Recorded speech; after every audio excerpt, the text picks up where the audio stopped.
प्रभाकर मिश्रा भी हमारे साथ मौजूद है। प्रभाकर, सुप्रीम कोर्ट से भी स्वतः ही संज्ञान लेने के लिए कहा गया है इस पूरे मामले में। बहुत दुखद है, ये बहुत बड़ा हादसा था।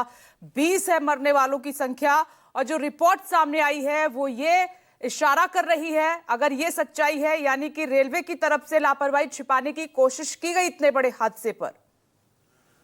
देखिए, शुरू से लेकर अब तक रेलवे का रवैया बहुत ही शर्मनाक रहा है। मैं बहुत सावधानी से और बहुत जिम्मेवारी से इस शब्द का इस्तेमाल कर रहा हूं, क्योंकि जो सीपीआरओ हैं हिमांशु शेखर उपाध्याय, जिसका स्टेटमेंट आप सुन रहे थे, जो बयान दे रहे थे, जो उन्होंने बड़ी सावधानी से उन शब्दों का इस्तेमाल किया कि कोई भी ट्रेन रद्द नहीं की गई थी और ना ही किसी ट्रेन का प्लेटफॉर्म बदला गया था। ये जो लिपापोती करने की कोशिश है, उस कोशिश का पर्दाफाश किया है आरपीएफ की तरफ से जो रिपोर्ट आई है, तो इसको समझने की जरूरत है। दूसरी बात कि सीपीआरओ को जब लोगों ने फोन किया, जब उन्हें बताया गया घटना के बाद, तो घंटों तक इस बात को मानने से इनकार करते रहे कि वहां पर कोई भगदड़ हुई है। लोग मर गए, 20 लोगों की जानें चली गई, दर्जनों लोग घायल हो गए, और उसके बाद तक ये लिपापोती होती रही। ये मानने को तैयार नहीं कि वहां पर कोई स्टैम्पेड हुआ है, कोई घटना इस तरह घटी हुई है। उसके बाद बयान ये कि एक आदमी फिसलकर गिर गया और उसके बाद लोग घायल हो गए।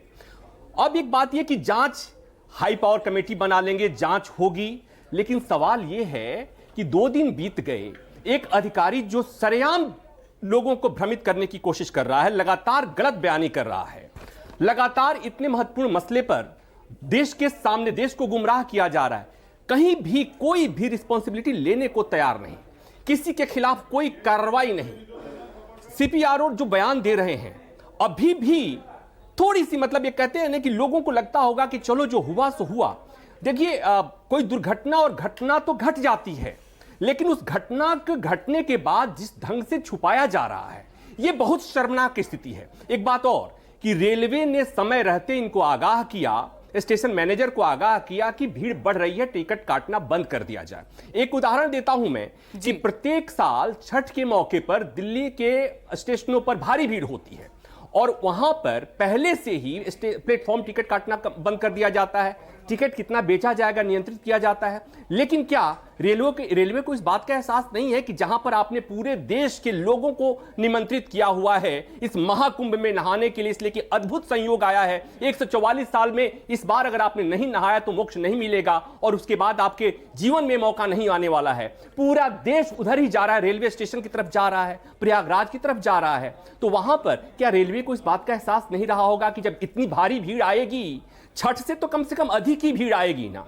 तो इस बात का तो ये बता रहा है कि किस तरह से रेलवे की तैयारियां नहीं थी। रेलवे के अधिकारी आज भी डिनायल के स्टेज में हैं और कोई मानने को तैयार नहीं।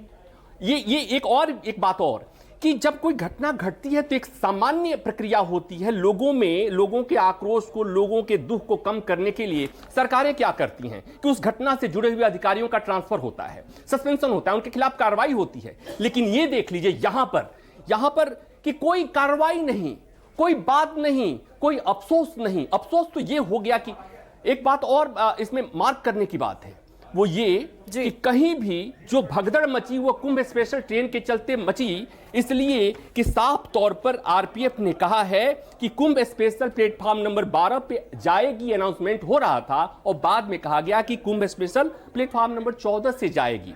लेकिन कहीं चर्चा, कहीं जिक्र किया जा रहा है। ये बहुत सावधानी से एक एक शब्दों का इस्तेमाल हो रहा है। तो ये शर्मनाक है। और उसके बाद जो घटना घटी, उस घटना के तत्काल बाद प्लेटफॉर्म को साफ कर दिया गया, वहां से हटा लिए गए जो यात्रियों के जो घायल यात्री थे, जिनकी डेथ हो गई थी, उनके जो चप्पल, जूते और उनके जो सामान थे, उनको स्टेशन से हटा दिया गया, तत्काल सफाई कर दी गई, और 1 घंटे के अंदर वहां से विजुअल जारी किया गया कि देखिए अब सब कुछ ठीक है, ऑल इज वेल। तो ये जो डिनायल की स्थिति है, ये शर्मनाक है।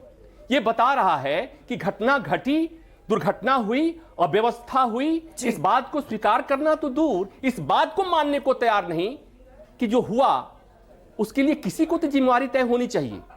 ऊपर से झूठ बोला जा रहा है, ऊपर से देश को गुमराह किया जा रहा है। प्रभाकर, एक सवाल यहाँ पर यह है कि जिन लोगों ने हादसे में अपनी जान गंवाई है, उन्हें न्याय की उम्मीद अदालत से है। दूसरा ये कि मांग उठ रही है कि जो जिम्मेदार लोग हैं उन पर एक्शन कब होगा, ये एक बड़ा सवाल लगातार बना हुआ है। आप दोनों का बहुत बहुत शुक्रिया। एक छोटा सा ब्रेक यहां पर ले रहे हैं, फौरन लौटेंगे, आप देखते रहिए न्यूज़ 24।